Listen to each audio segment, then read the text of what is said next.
Eu tenho muita curiosidade em relação a essas metas que os países em desenvolvimento se comprometeram em ratear, né, esses 100 bilhões de dólares por esses ano. Recursos que os acordos internacionais assumem, geralmente eles não chegam rapidamente na ponta.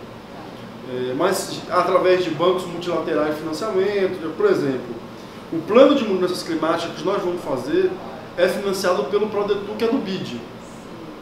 Então, quando o BID recebe recursos de países, a reforma do Jardim Botânico, que vai fazer, que é dentro do Salvador 360, vem, por exemplo, do CAF, que é o Banco da América Latina, que também tem recurso, que é recurso internacional.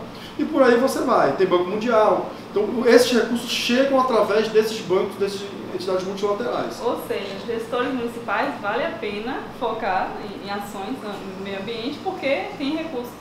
Tem recurso, mas assim, buscar recurso internacional é sempre um desafio para governos locais, né? Porque é bem burocrático, precisa de uma equipe muito organizada, e Salvador hoje é uma das melhores do país nesse sentido. Nós estamos com 3 aí, a Casa Civil está com 3 grandes operações de crédito, muito grandes. Além disso, você precisa ter uma boa sanidade, diríamos, financeira, econômica do município, está com as contas em dia, está com tudo organizado. Isso precisa passar por um acordo na Câmara dos Deputados, no Senado, precisa ser aprovado pela Secretaria do Tesouro Nacional, enfim. É um processo burocrático que às vezes leva tempo e muitos prefeitos não conseguem olhar isso no curto prazo, tem uma meta de curto prazo e não vão atrás desse recurso. Já o prefeito Assemineto, com olhar de longo prazo, visão de longo prazo, tem feito muito nesse sentido. Assim, a gente já está com o Prodetur aí rodando, vai ter agora um grande programa social para a área social, educação, saúde e assistência social. Tem um outro grande programa para o Mané Dendê, que eu citei mais cedo, e ainda tem um outro do CAF. Então, só aí, se eu não me engano, aí, acho que a Casa Civil comentou que é mais de R$1 bilhão de financiamento externo. Vai ser muito trabalho montar uma operação como essa, não é simples, mas a cidade tem feito o dever de casa, está bem organizada e está fazendo a coisa acontecer. O meu foco no trabalho é a questão do cenário relacionado à gestão dos resíduos. Eu gosto muito de não só discutir, propor soluções e em outros lugares, outros países, cidades, enfim, mostrar o que tem sido feito. A gente tem aí a Lei 12.305, uma lei que foi construída num prazo de 20 anos, muito bem discutida e, na minha opinião, muito bem elaborada. E nesse cenário eu vejo que Salvador está um pouquinho na contramão. Eu não entendo por que Salvador, por exemplo, tira a responsabilidade dos grandes geradores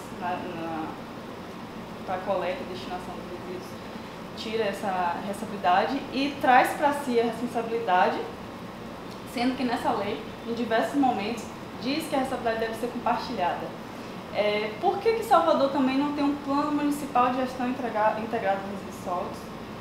Lá na lei, ele dita como é que deve ser feito. O papel da prefeitura é a fiscalização dessa economia circular, dessa responsabilidade dos resíduos. E a gente sabe também, eu vi isso ano passado, não sei se está atualizada essa informação, lá no portal de transparência.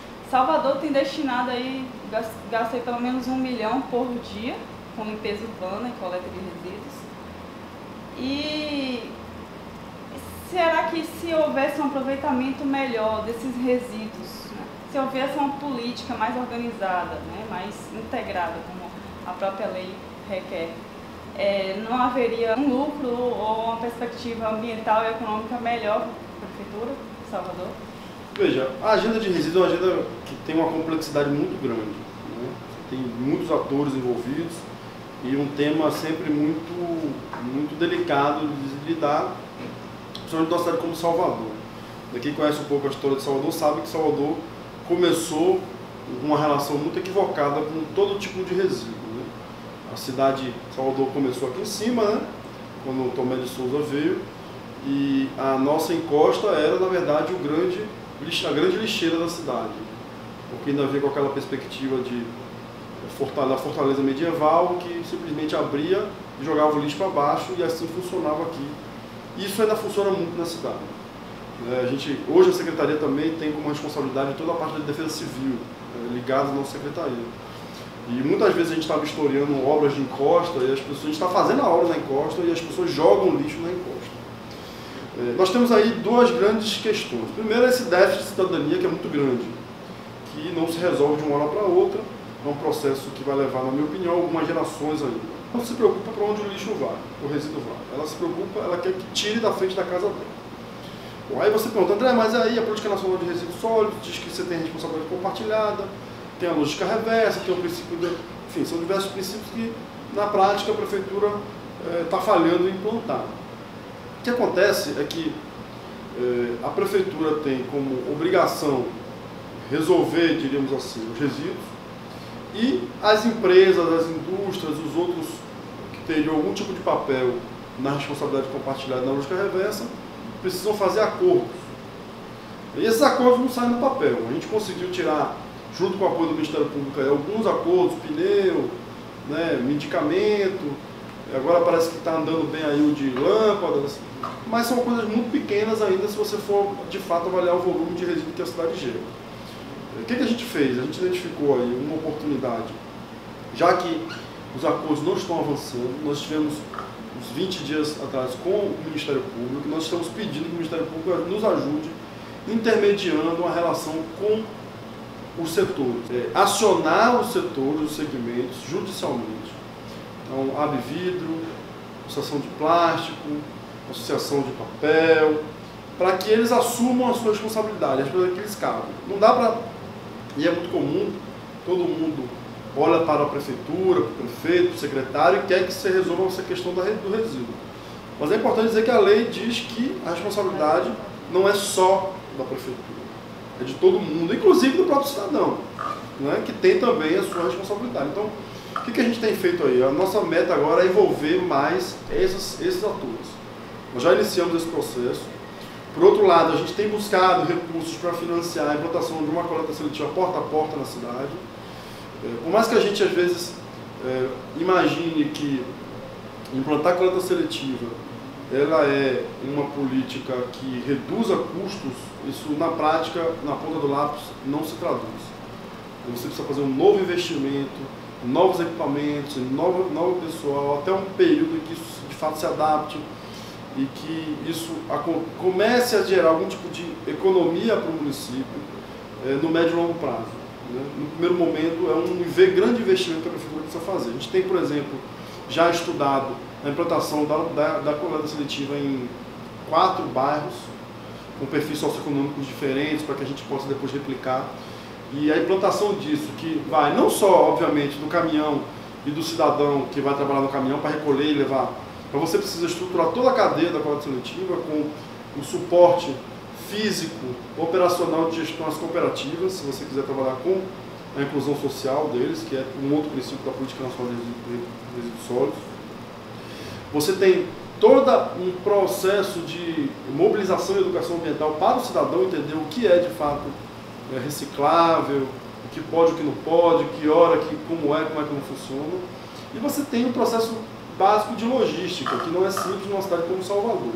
Além disso, você tem ainda o que é o mais difícil hoje, que é aí que nós vamos atuar, porque não adianta você pensar essas 3 etapas e depois não ter, por exemplo, para onde destinar esse resíduo que você vai recolher reciclável.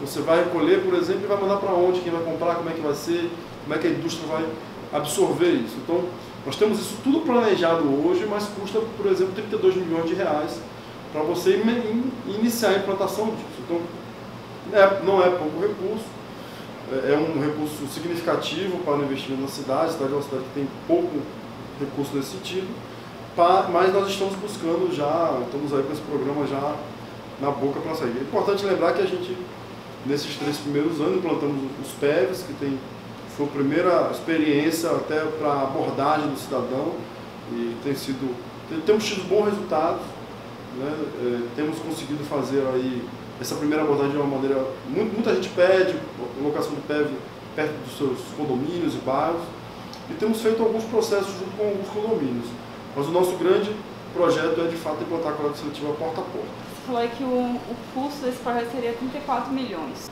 O custo mais ou menos da limpeza urbana e coleta é de 30 milhões mensais, aproximadamente.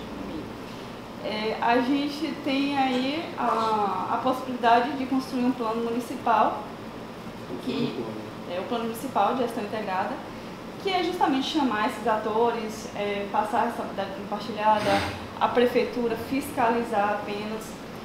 Portugal, que tem uma população de 10 milhões de habitantes, Salvador tem um terço, né, 3 milhões de habitantes, eles movimentam, desde quando começou a reestruturar essa gestão dos resíduos, eles passaram a movimentar 5 bilhões de euros por ano, gerando 90 mil empregos.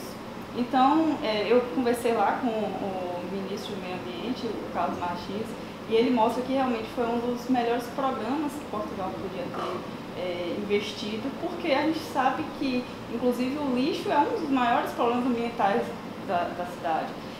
O consumismo aumentou, a Revolução Industrial, eu acho isso muito bom, porque facilitou a nossa vida. Só que é preciso parar e pensar para onde estão indo esses recursos, será que eles não podem ser melhor aproveitados? Pensar a questão do redesign também, que a indústria deve contribuir com produtos menos impactantes.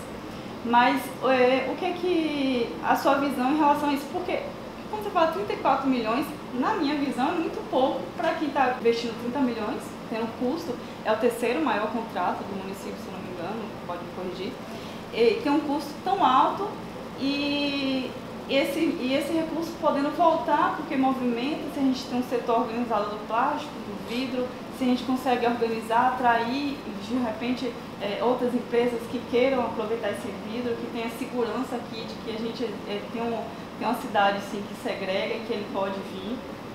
Então, eu acho que o plano traz toda essa segurança para os investidores e reestrutura, e a gente pode utilizar outros modelos como lá no estado do Paraná, Portugal e Argentina, Alemanha, que mostra aí pra gente que é possível sim mudar a realidade. O que você tem nessa...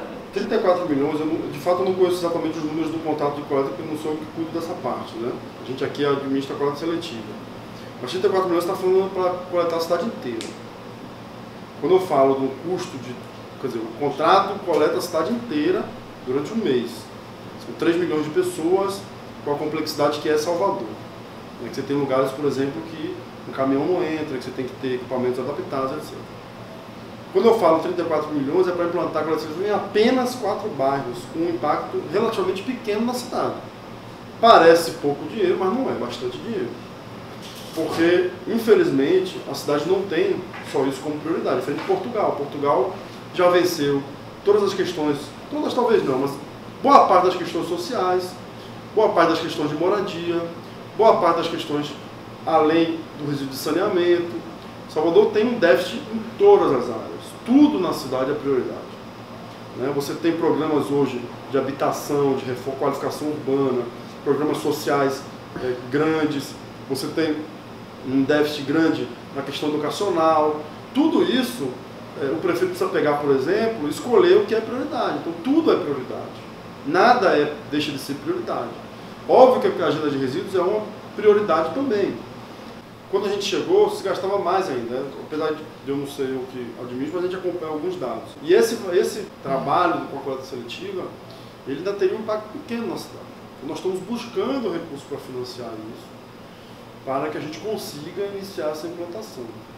Como eu disse, Portugal é importante, a gente acompanha outros exemplos de outras cidades e de outros países. Eu já tive, por exemplo, acompanhando todo o processo de resíduo da Itália e tal, é muito bacana, só que uma planta, por exemplo, automatizada de separação de resíduos custa 20 milhões de euros. Eu tive agora numa planta de incineração de resíduos na Alemanha, super bacana, mas o preço lá em cima. Então, muitas vezes a prefeitura não tem condições de fazer esse investimento no momento. Quem lembra quando a gente chegou em 2013, a cidade tinha todos os tipos de problemas possíveis.